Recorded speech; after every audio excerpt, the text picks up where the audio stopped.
Good morning, everyone.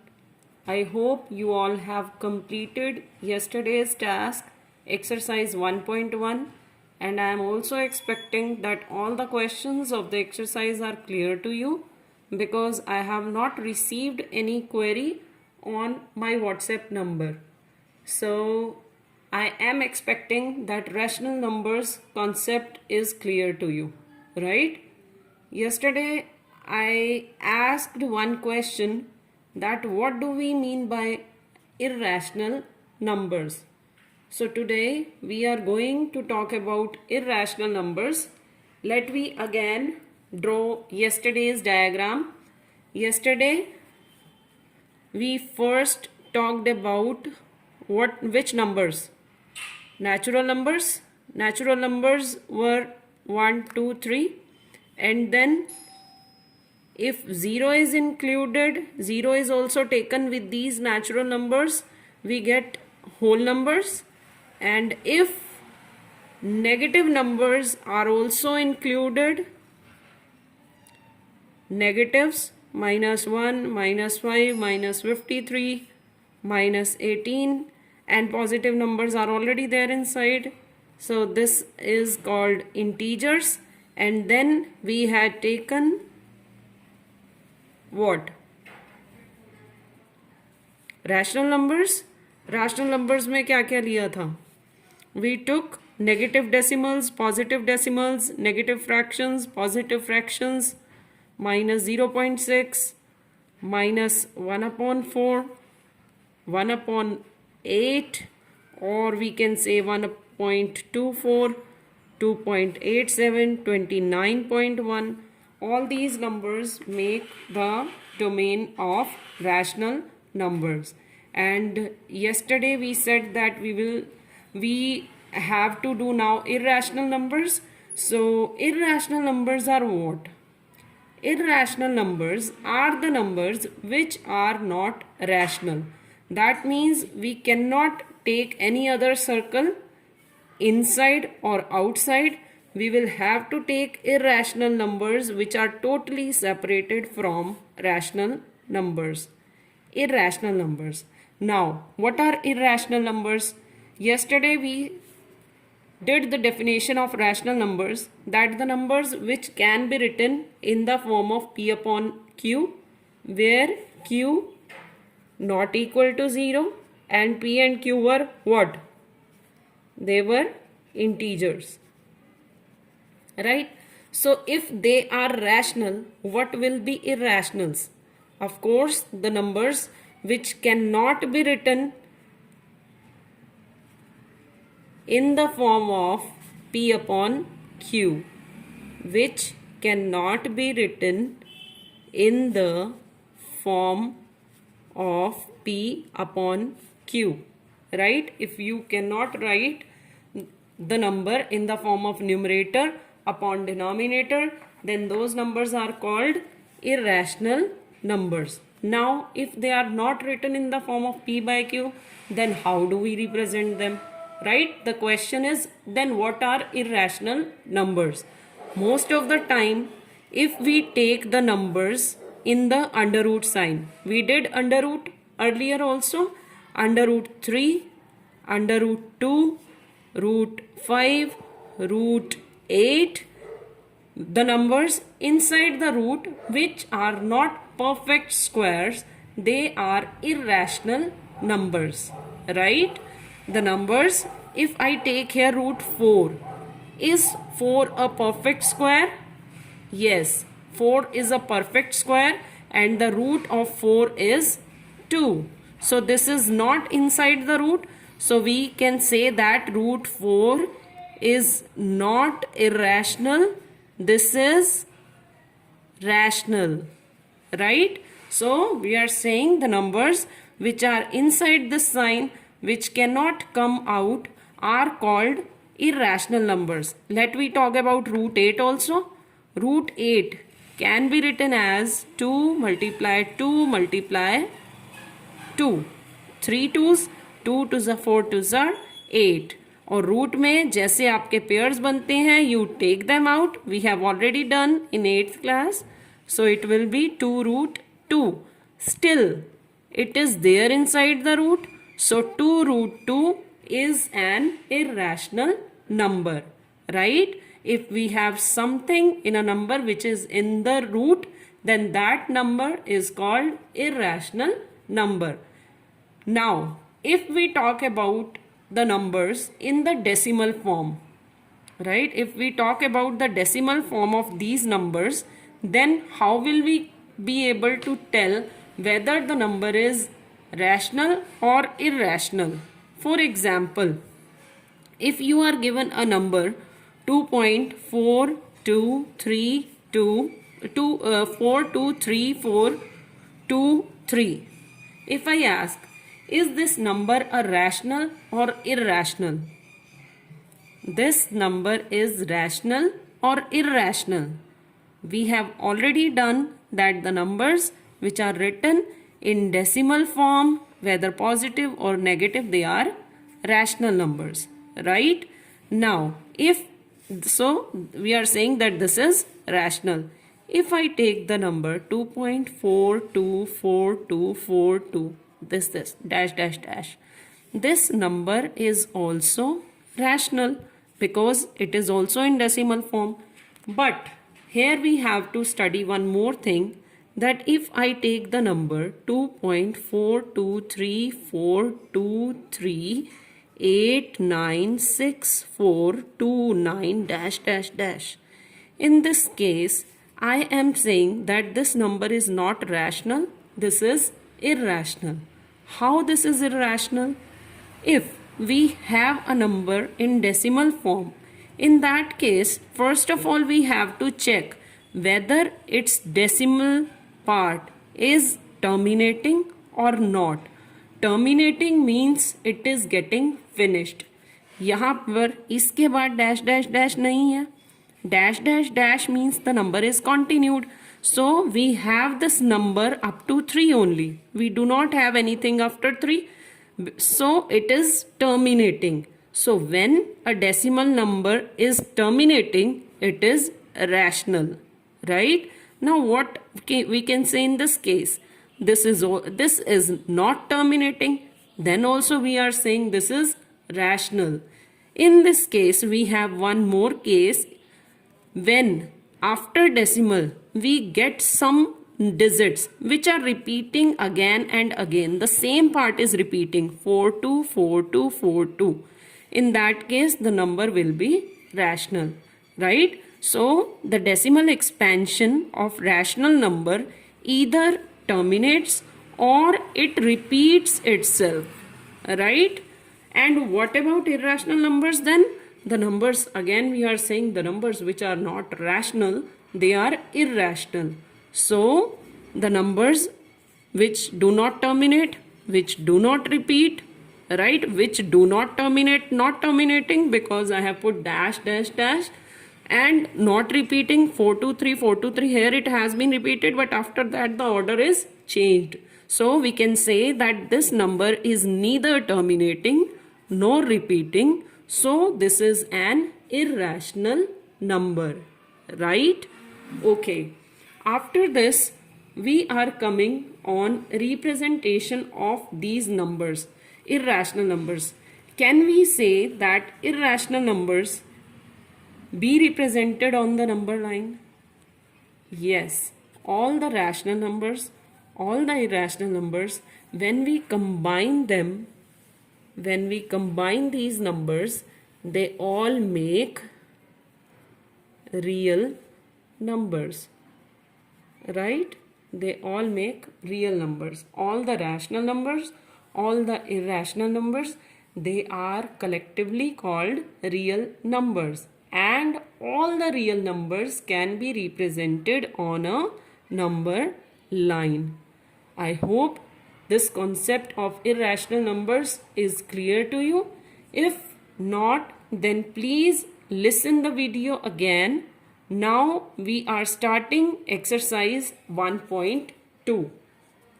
Your first question is, state whether the following statements are true or false, and we have to justify our answer, right? Yesterday also I told when a statement is true, we have to prove it, and when it is false, we have to just give the example that this is the example because of which this statement is not true. So our first part is every rational number is a real number. Every irrational number is a real number. What can you say from this now? Every irrational number is a real number, right? Because all rationals and all irrational numbers collectively form real numbers, right? So this of your statement will be true because all rational and irrational numbers form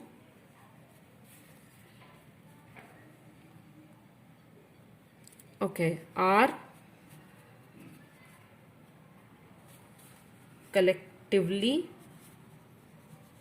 called real numbers, right? Can we say that the opposite statement is true?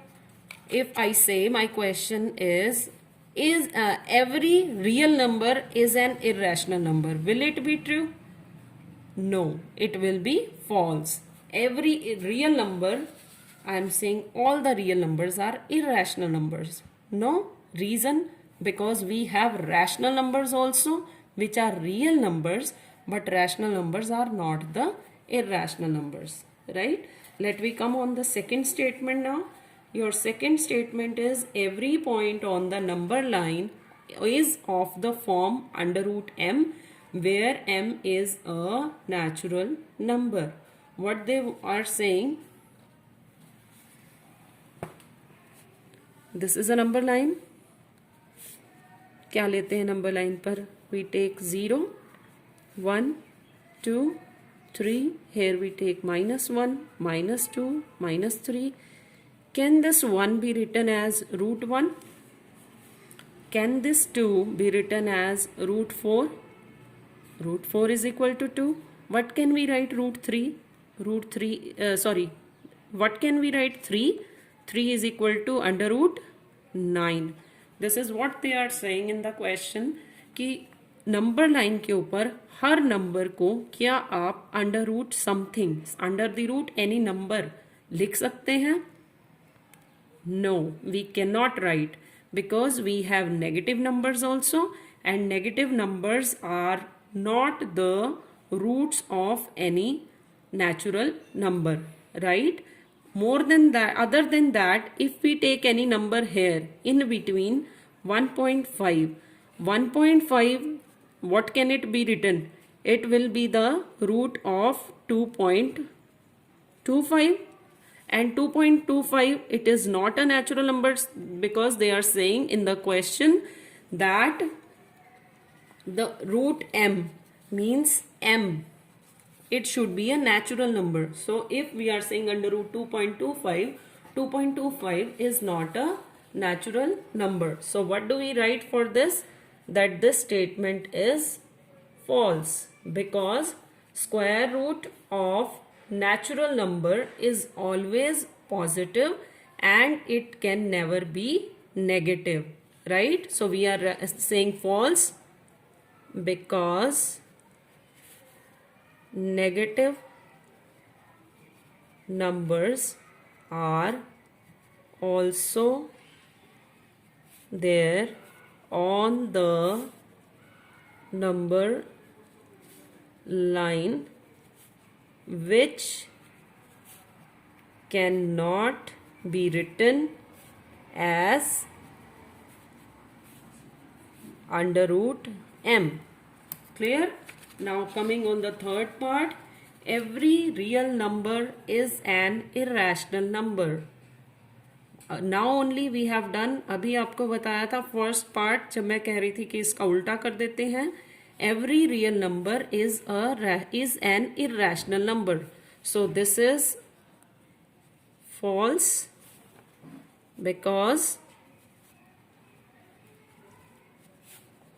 what?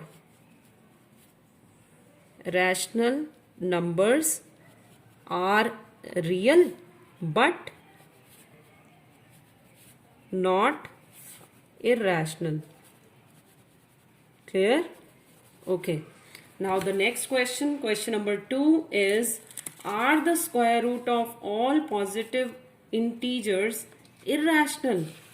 Square root of all positive integers is irrational. We have to tell whether this is true or false.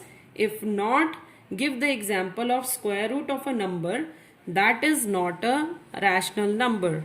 Think about the answer. Again, listen. Are the square root of all positive integers irrational? हम कह रहे हैं कि अगर मैं under root के अंदर कुछ भी लिख देती हूँ, क्या वो इरैशनल होगा? रूट 2 इज रैशनल और इरैशनल? इरैशनल. रूट 3 रैशनल और irrational? Irrational. Root 4. Root 4 is equal to 2. That is a rational number, not an irrational number. So we can say कि स्क्वायर रूट के अंदर अगर हम कोई भी पॉजिटिव इंटीजर्स ले लेंगे तो वो ज़रूरी नहीं है कि वो इरैशनल होगा. So this is false. We have to give the example also. We are saying root 4 is equal to 2 is a rational number. Clear? Okay. Coming on the last question of the exercise, we have to represent under root 5 on the number line. Okay, root 5. Now only we have said that we can represent all the irrational numbers also on the number line, right? So how to represent root 5 then? In this case, we are going to use Pythagoras theorem, right? So for that, I am writing root 5 is equal to under the root 4 plus 1. I have written 5 as 4 plus 1. Can I write it like this? Yes, I can. Now again, I am writing it as under the root 2 square plus 1 square. 2 square is 4, 1 square is 1, right? So what I have now, I have root 5 is equal to under the root 2 square plus 1 square, right? So if I take the square on both the side, okay, look, can I say that this is of the form under the root perpendicular square plus base square, or we can write base square plus perpendicular square? It is your choice that whatsoever you want to take, this one or this one, right? If my number is this, then this is equal to what? According to Pythagoras theorem, this is equal to the hypotenuse. Hypotenuse does not make any difference whether we write p square plus b square or b square plus p square. So whatsoever the answer is coming, that will be the hypotenuse. So here what the answer is coming? Root 5. That means if I draw a triangle, a right triangle. Why right triangle? Because Pythagoras theorem is applicable to right triangles only. So if I draw a right triangle in which perpendicular is 2, base is 1, or perpendicular is 1, base is 2, in that case the hypotenuse will be equal to under root 5, right? Again, this is under the root base square plus perpendicular square. This will come out to be equal to hypotenuse. So if we draw a right triangle whose base is 2, perpendicular is 1, or perpendicular is 2, base is 1, in that case whatsoever will be the hypotenuse, that will be equal to root 5. So what we have to do is we have to take a number line. I have not taken 1 centimeter, it's your choice. We have to take 1 unit. So you can take 1 centimeter or 2 centimeters as 1 unit. It's your choice, or 1 inch as 1 unit. So this is the number line on which I have taken this number as 0. On the left side we have negative numbers. On the right side we have positive numbers. Now I am drawing a right triangle in which the base is 2. I have taken this base. So if I say that this is A, this is B, in this case if I get C over here, I will get the hypotenuse, and that hypotenuse will be root 5. Now what do I have to take the perpendicular? I have already said that if you are taking this as the base, you will have to take 1 as perpendicular. So you will have to draw 90-degree angle at point 2, and now we are opening our compass to be equal to 1 unit. 1 unit, and then we are putting an arc over here. This is 1, and now you have to join the point. This is your C point. Let we complete the triangle by joining point A to C. Right? Now what is this value? This is equal to under root 5. This is 2, this is 1. In this case, this will be root 5. Here, root 5 is there in the air. We have to represent root 5 on the number line. Now, we have to measure that what is root 5. Okay, now I have come to know कि मेरी compass जितनी खुली हुई है वो root 5 है. तो इस root 5 को नंबर लाइन के ऊपर लेकर आते हैं. This is the 0. ये आ गया रूट 5 नंबर लाइन के ऊपर. राइट. सो ये जो पॉइंट हमें मिला है, this point is root 5. Clear? This way we have to represent the numbers on the number line. Now what you have to do is you have to try under root 3. How can we represent root 3 on the number line? Right? That's all for today. Practice these questions. Exercise 1.2. If anything is not clear to you, just send a message on WhatsApp. Thank you. Bye bye.